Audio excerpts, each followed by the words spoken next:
Hello everybody.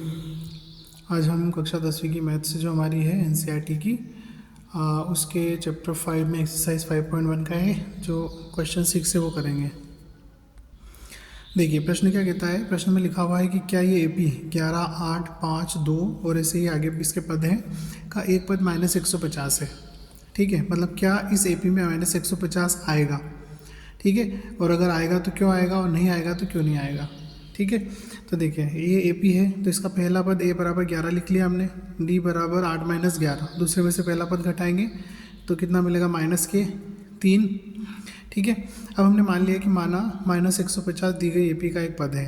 ठीक है, तब हम मान लेते हैं कि वो कौन सा पद है, nवां पद है -150। अब आपको क्या करना है, n का मान पता करना है। ठीक, तो सूत्र हमारे पास वही है। हम जानते हैं, क्या जानते हैं कि ए एन बराबर ए प्लस एन -1 इंटू डी। ठीक है, ए एन की वैल्यू हो गई -150 बराबर ए का मान है 11 प्लस एन का मान हमें निकालना है, डी का मान -3।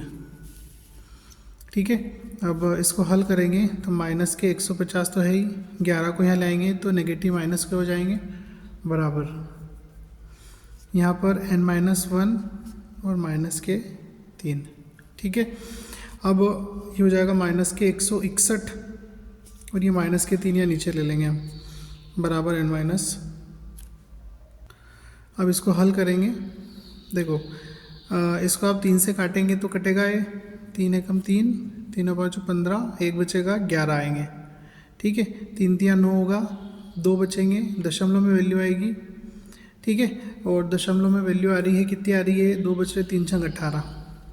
ठीक, तो ये आ रहा 53.6 और एक को यहाँ लाएंगे तो प्लस का हो जाएगा, बराबर में n आ जाएगा। तो n जो आ रहा है वो क्या आ रहा है आपका 54.6। अब आप मुझे बताइए n क्या है। तो यहाँ लिखेंगे हम कि चूँकि n पदों की संख्या है ना, और इसीलिए क्या होगा, यह दशमलव में नहीं हो सकती। ठीक है, और ये दशमलव में नहीं हो सकती, इसका मतलब क्या है, इसका मतलब ये है कि चूंकि n का मान दशमलव में आ रहा है इसलिए -150 जो है वो इसका एक पद नहीं है।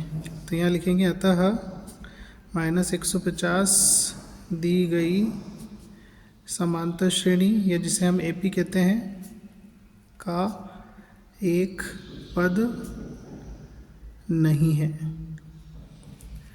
ठीक है, तो आशा करता हूँ आपको समझ आया होगा। Thanks for watching. वीडियो को लाइक करें, चैनल को सब्सक्राइब करें और मुझे सपोर्ट करें। Thank you.